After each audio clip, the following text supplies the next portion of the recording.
Hey, hey, hey! Welcome to my cozy corner of the internet. This is Nephilim VA bringing you the 20th chapter of Inheritance written by A is for Amy 71 on AO3. Last chapter was so awesome! I love seeing how changing one factor changed so many minute things. Izuku is in with a chance.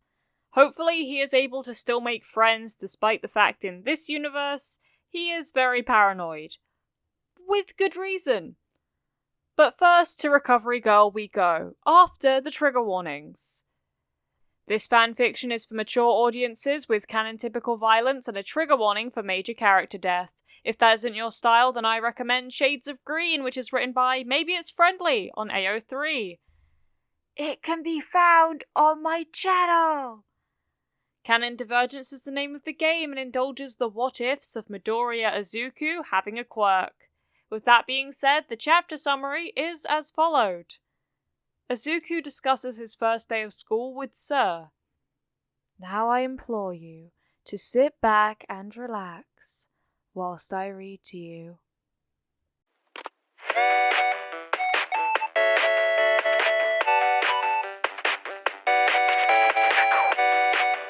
Chapter 20. Recovery Girl was even smaller than Izuku remembered her being, from the one time he had seen her back when All Might had first deflated from his muscular form. She still looked basically the same, and was still bossy as he remembered. "Already up to something dangerous on your first day of school, young man?" she asked when he showed her his arm. "That's some nasty bruising." He explained about the backlash from his quirk, and she tapped his name into her computer. "Ah, yes, I've read about you. A most interesting quirk," she said, glancing over his file. "Well, I'll have you fixed up in no time, but you might want a nap when you get home. My quirk uses your own stamina to speed up healing." "That's so cool!" Izuku said as she puckered up and kissed his arm.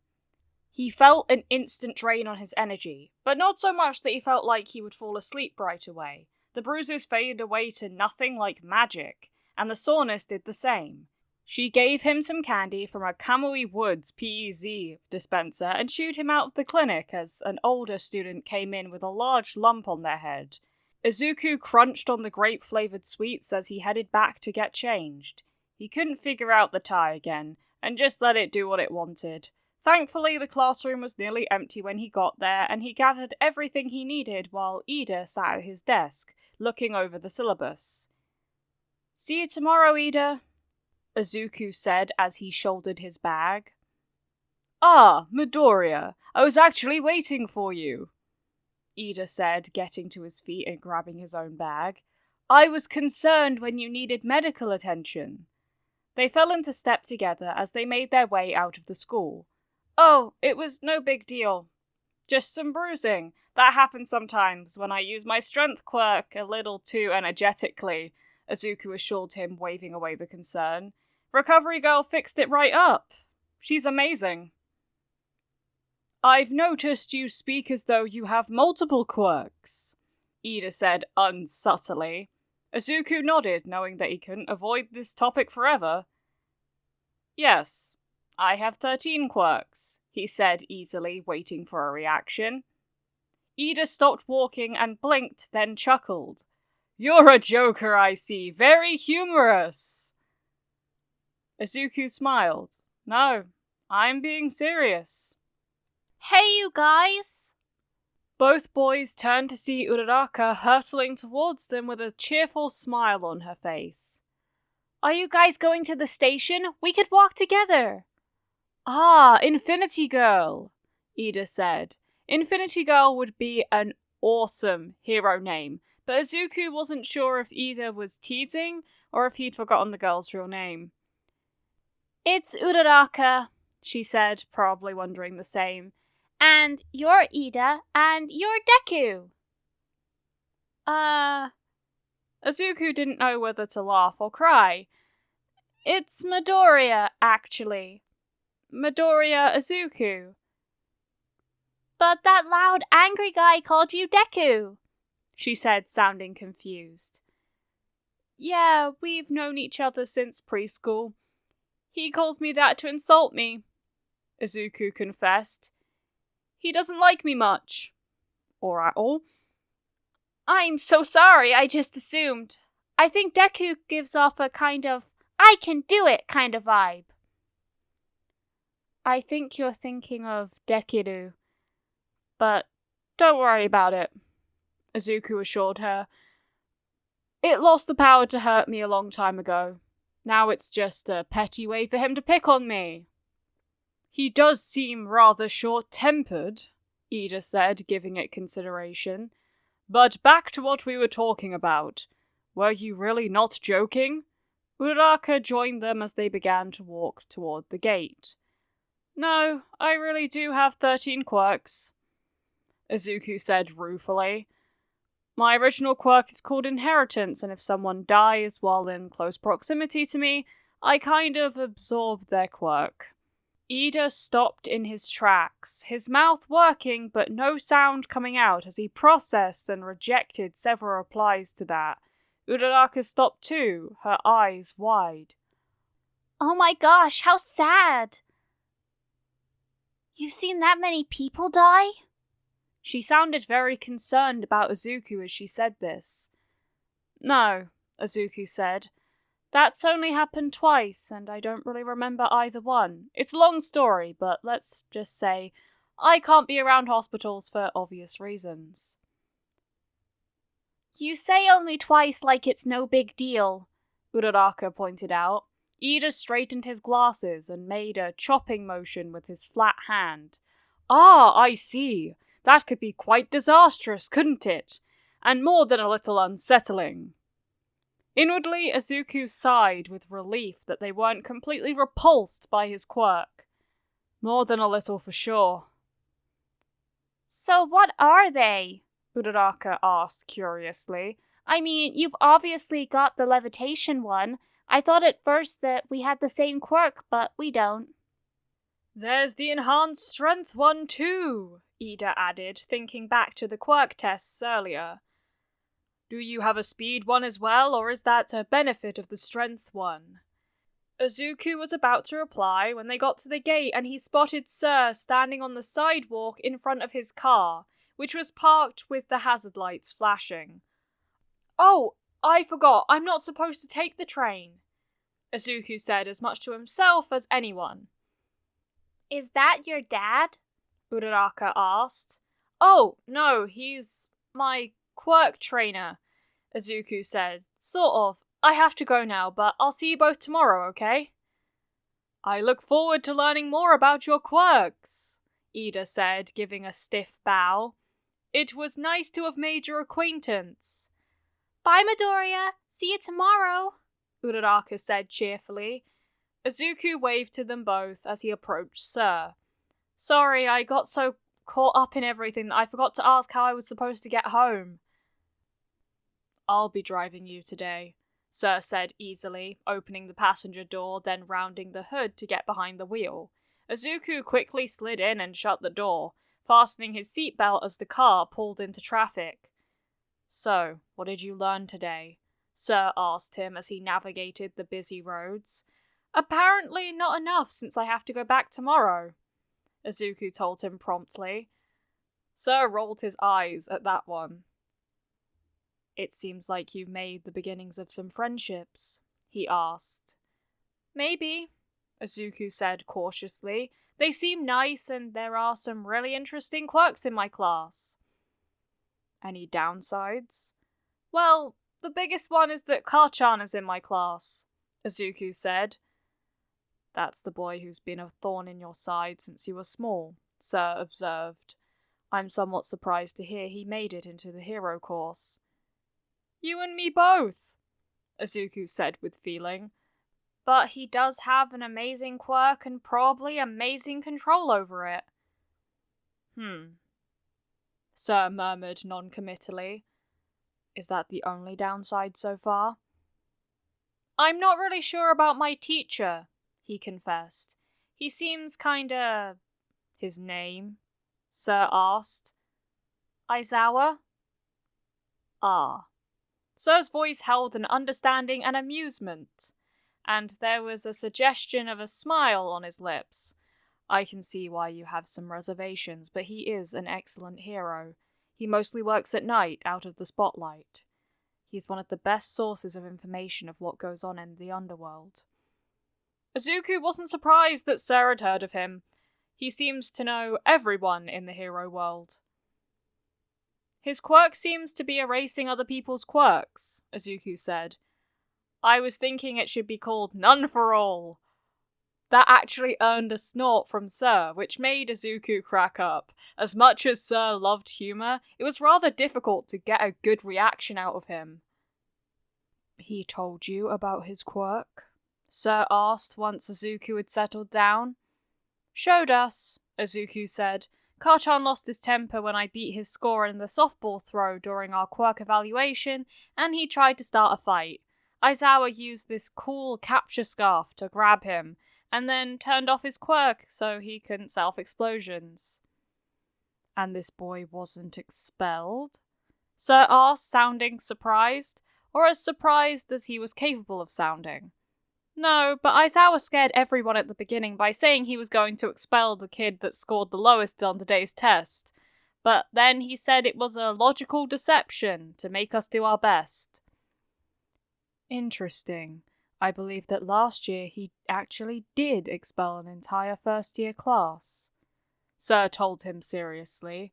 He must have seen something in each of you that he liked. An entire class? Izuku all but shouted. Why? What did they do? I'm not sure, Sir admitted, but it seemed like a man who isn't afraid to expel an entire class wouldn't let a boy starting a fight on the first day of school remain there. He did warn him, Izuku said with a shrug. That's probably more than anything that's happened to him in the last couple of years at middle school. Sensei said that if anything happened, he'd be expelled. Maybe he even means it. It was then that Sir pulled into the drop-off lane in front of Izuku's apartment building, so their conversation was curtailed for the time being. I'm glad your first day was productive, he said. I'm sure tomorrow will prove to be even more educational. Thank you for the ride, Izuku said as he got out of the car, spotting Bubble Girl standing just inside the lobby. I'm sorry to be such a pain. Nonsense, Sir said, waving away the apology. Izuku smiled and waved as Sir drove away and Izuku went inside. How was your first day? Bubble Girl asked him as he went inside. It was fun. Izuku was almost surprised to find he meant it. Aside from the negative moments, everything had been interesting and no one had freaked out about his quirk. Not yet, at least. Tomorrow would determine how many people Karchan would have poisoned against him in the meantime. Glad to hear it, she said cheerfully. I'll go up with you to do a quick sweep in person, then take over watching the security monitors and the camera in your living room. She gave him a wink, and he wondered if she had seen him being weird a couple days ago. He felt his cheeks turn hot and knew he must be blushing, which only made it worse. He automatically turned toward the stairwell, and she paused to look at him questioningly. Sorry, I usually take the stairs, he explained, for the exercise. Want a race? She asked with a mischievous smile. She took off up the stairs before Izuku could even ask if she was serious, and Izuku followed with a laugh. At the 15th floor, they were both breathing heavily but grinning. Bubble Girl followed Izuku inside the apartment and made him wait by the door until she had checked out every room. Then left him alone to go relieve Centipede on monitor duty. Izuku sent his dad a text letting him know that his day was good and that he'd gotten home safely, then went to his computer to see what he could find out about his new teacher. The answer was surprisingly little. There were brief news articles about him accepting a teaching role at UA and that he was known as a racerhead in his hero persona. There was almost nothing about him being involved in anything big, and the only pictures of him were either from the UA faculty website or blurry and or dark pictures that were little more than a shadow among shadows. Izuku wondered what exactly an underground hero did while on the job. After his internet search turned up almost nothing, Izuku got himself something to eat and settled down at the table with his latest hero notebook. He made rough sketches of as many of his classmates as he could remember, and what he knew about their quirks. He hadn't had much of a chance to be social with many of them, but he expected to have an entire notebook devoted to his class soon. The day had been a short one, since the first day usually mostly consisted of the entrance ceremony and meeting your teacher and classmates, unless you were in Class 1A apparently. Izuku had plenty of time to tidy up the house, do what little laundry there was, and make dinner preparations. Izuku had never realized how much he had taken his freedom for granted before he'd been forced to stay home. He'd longed to go out and run, or hang out in a bookstore, or even pick up trash at a beach. Stupid villains with their stupid secret plots. He wondered how long this would have to go on. Maybe he could get permission to go to campus early or stay later to get exercise on the grounds, which were absolutely massive. UA's campus was so extensive it was like its own little country, with several mock cityscapes, more than one arena, several grassy open areas, a section of forest, and a ton of training grounds spread all over it. There were even satellite campus areas for remote training experiences. Surely there had to be a place he could get a decent workout, or at least go for a run. He'd have to ask Aizawa if it was a possibility before he bothered anyone about trying to make arrangements for transportation. When his father got home, Izuku shared everything about his day, telling his father all the details and answering questions. His father was a little concerned about Kachan being in his class, but didn't say anything more than that he hoped the other boy behaved himself. His dad said that they had tracked down his assistant's, now ex-boyfriend, and gotten a name to go with the face on the security camera, but searchers weren't turning up anything. For now, Izuku was still on house arrest for his own protection. All in all, it'd been a good day, and Izuku fell asleep excited about what tomorrow would bring. The nightmares were more brutal than any he'd had before. Granny Ito was there, shouting at Izuku to run, but Izuku's feet were frozen to the ground and he was unable to move, or speak, or even scream. He watched helplessly as Granny tried to reach him, but could make no progress, instead sinking into the ground as though it had turned to quicksand. Granny was eventually swallowed up entirely, and Izuku could do nothing. Then All for One was there, with his creepy white-haired kid, and they were both holding huge syringes and wicked-looking scalpels in their hands. All Might arrived, but a warp gate opened and sucked him away. Sir dropped from the sky and reached for the white-haired boy, but turned to a flurry of confetti as the boy grabbed at Sir's arm. The images were jumbled and confusing and terrifying. Izuku jerked upright in bed with a scream caught in his throat, and his heartbeat roaring in his ears. He tried to take calming breaths, then reached for a bottle of water on his nightstand, and drank every drop before beginning to calm, with only one thought in his mind. What the hell was that? Thank you so much for watching this video. I appreciate all the support you've given me. Izuku and I have a lot in common. As you may or may not know, from October of last year until pretty recently I was housebound due to illness. Chronic illnesses suck, but it really made me miss being able to go outside or even go to college and be around people. Which is weird since I'm an introvert. Also, I apologise for how late this upload is. I got sick and my voice wasn't really usable, so I took some time to rest. Thank you all so much. All credits go to the original creator of this fanfiction. A is for Amy71 on AO3. I would highly appreciate it if you gave this video a like and you subscribe to the channel, and you hit the notification bell to be notified of when I next upload. There is no pressure to do so though. Thank you for visiting my cozy corner of the internet. Keep growing my sunflowers. Mwah!